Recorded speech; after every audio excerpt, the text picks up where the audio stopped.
Hello everybody and welcome back to Let's Play Tactics Ogre. With me, Get Daved. I'm going to abbreviate the name to that, okay? Otherwise we're going to spend just ridiculous time going over the title of the game. Never again. Okay, quick look at the menu, the party menu screen. We can see a couple things. First off, our stats compared to their stats. Bottom right corner you'll see them. Not so good. Their strength's all in the 40s, ours is in the 30s. We'll get a chance to work through that as time goes on.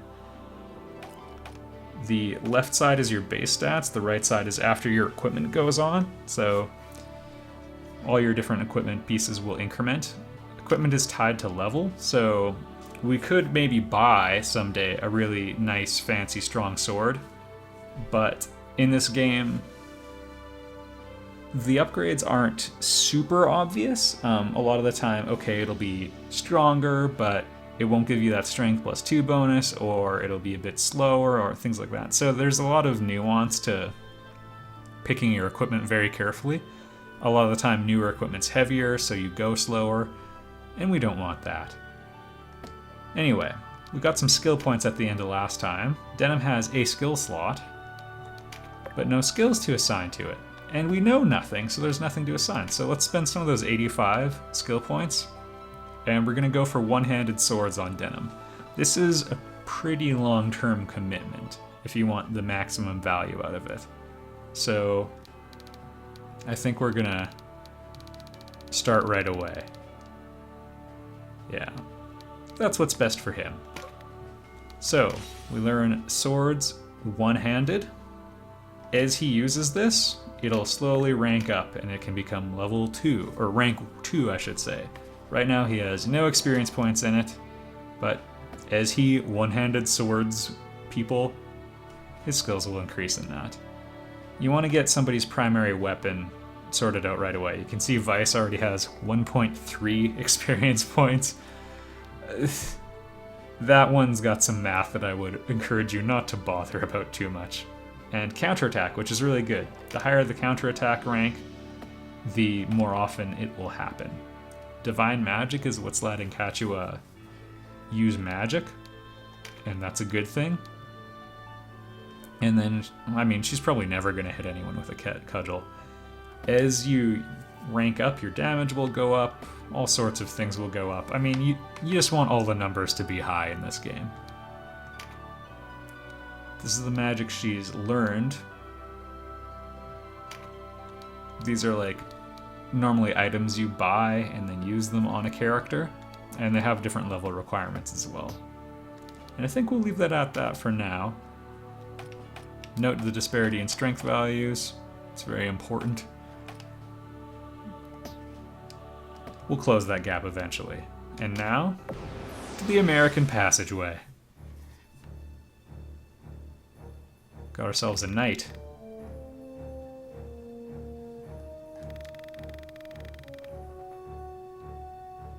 Alright, so they know to take us seriously.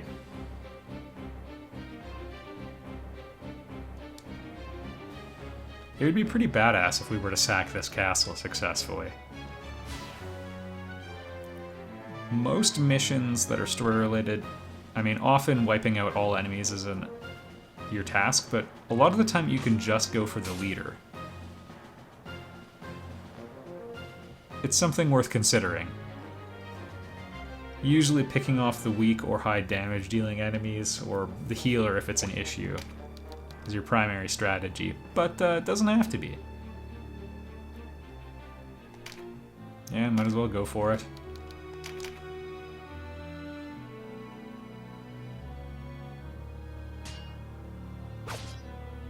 "100% counterattack rate is pretty great."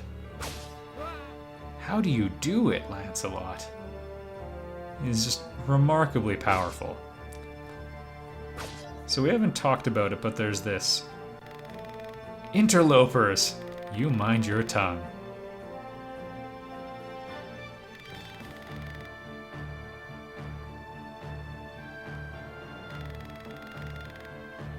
No country for these men.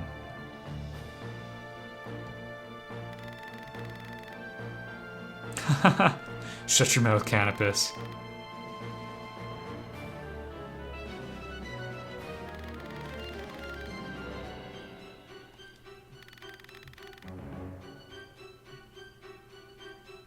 Well, this man's not without his virtue. Perhaps more so than our allies. If you're wondering how many MP you need to do basically anything, the answer is usually about 15 is your starting point to actually be productive, and that usually boils down to 1 turn that you have to yield. It's okay, the first turn of battle typically doesn't feature very much excitement, it's usually positioning.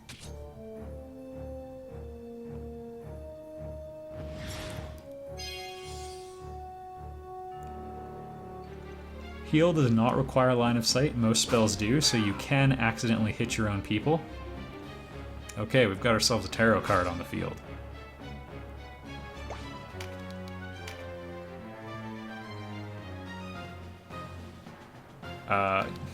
I yielded the opportunity to do something, so... There we go, stat up, everybody. Unlike the original Ogre battle for Super Nintendo, it's, I think, always good to pick up those cards.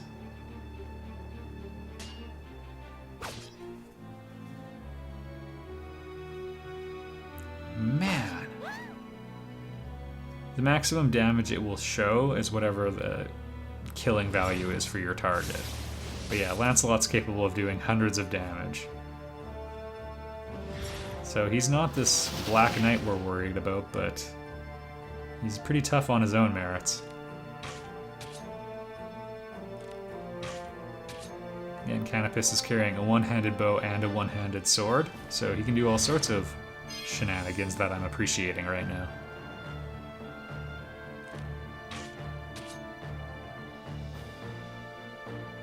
And this battle is all but won. Alright, take your pick. We'll see how Denim stacks up against the boss here. Yeah, we could try attacking with her buckler. The menu system is very robust. It's not based around minimizing the number of clicks you gotta make, but it's at least very clear. The game has a lot of complexity to navigate through, so... Mandalite Leaf, as mentioned, is our generic potion. We've got a paladin there, so he has some white magic, or some healing magic, I should say. Its element is divine.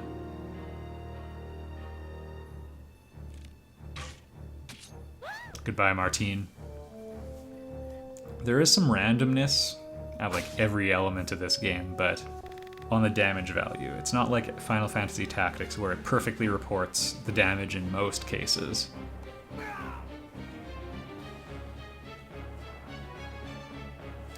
And victory is quickly ours through very few merits of my own. Grimoire Rafali. So that's probably a class. I think. Maybe I just lied. We'll double check in a bit.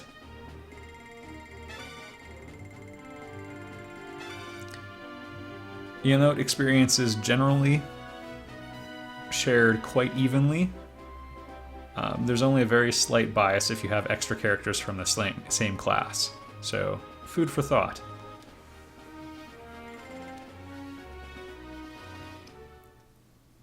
And it's tied to the encounter, so you don't want to take your time. Alright, we've liberated this castle, and the Duke's free. So, always nice to have this guy on our side.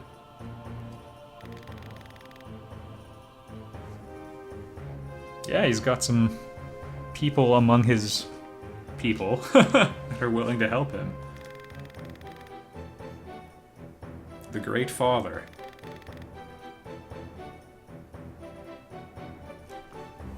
Our future is bright. I'm glad you think that.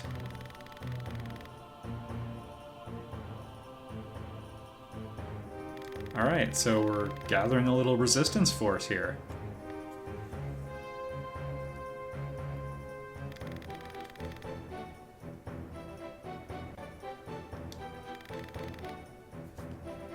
What did you do?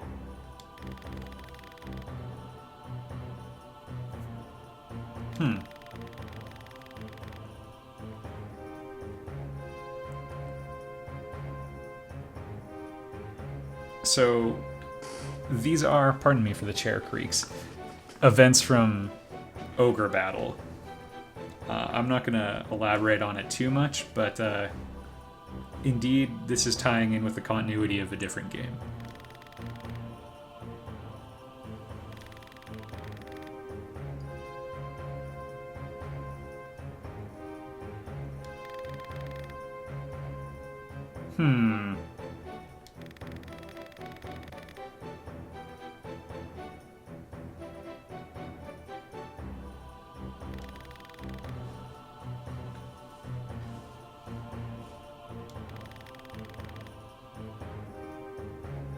That's true, they've done one nice thing.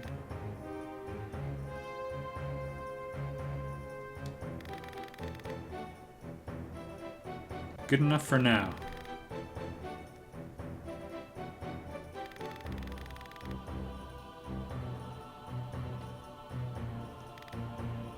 It's a regular Seven Samurai situation. Oh, how good of them to tuck their chairs in.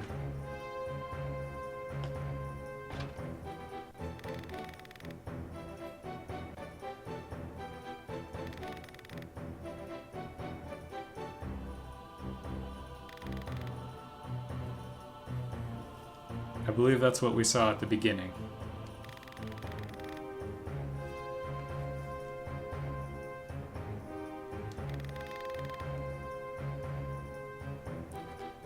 Yeah, unfortunately the people we want vengeance against are not the people who conquered this land.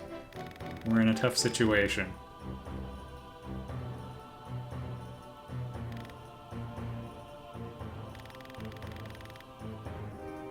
That's true. I think he's pretty much hoping that promoting us will inspire others, which at least we have similar agendas for now.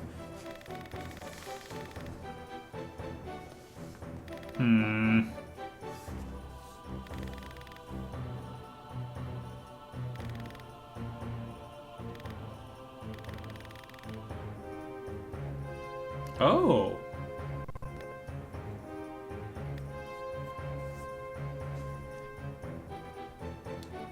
Well, I don't think we will have enough room for what I'd like to put in there, but I guess we are the Legendary Knights. Legendary sword. Whoops. Legendary.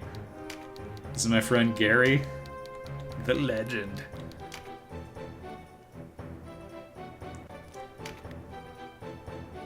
Oh, the Order of Legendary. No, we can't do that. It just has to be the Order of Legend. I would like to have Legendary Swordsmen, but we won't have room. The Order of Legend.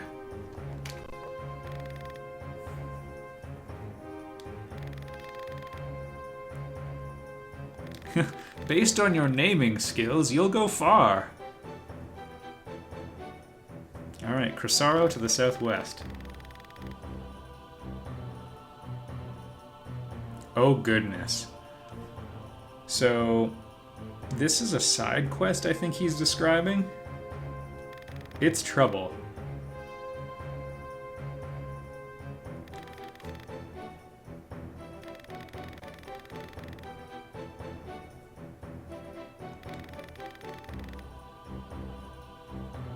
Yay!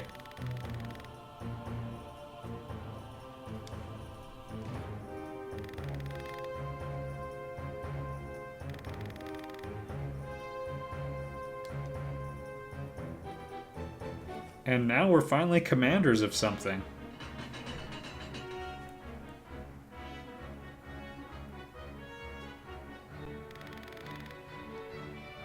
We've done it!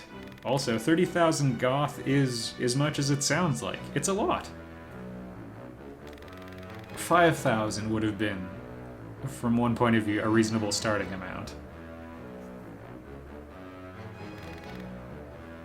Thanks, Lancelot. You too. He's got a real positive outlook on things.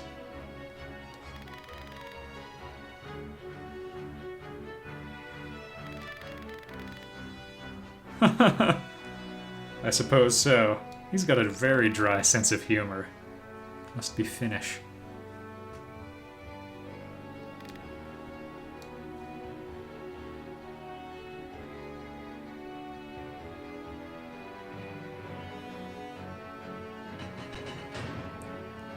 And I believe that's Ravnus? Yeah, she's super strong as well.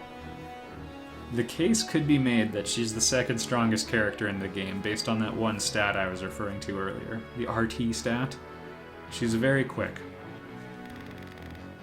Again, if you encumber her with heavy equipment, she'll lose that, but of the stats that cannot be increased, hers is one of the highest.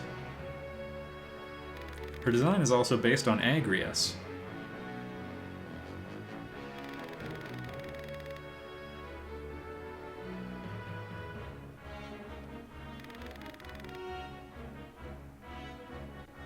That's right, we're on a roll.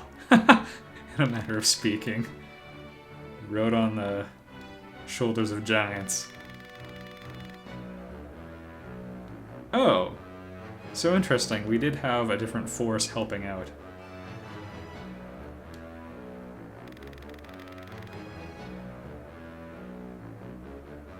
Well, it did seem relatively simple for 8 people to take over the castle.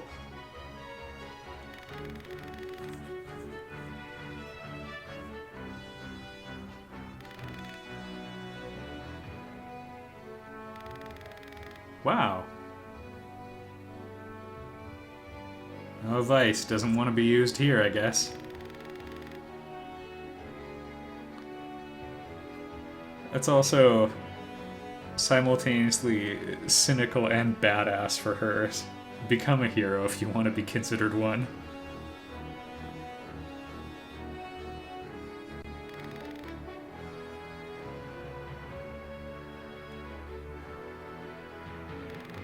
Simultaneously acknowledging how the game is played and still wanting to be honest. That's right.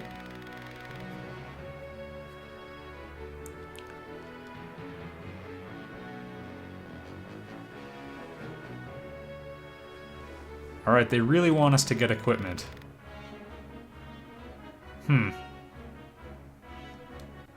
Curious words. Alright. So these are our starting generics. I mean, I won't say no. Welcome to the Order of Legend.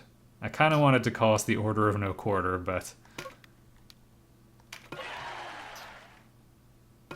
Shoutouts to our boys at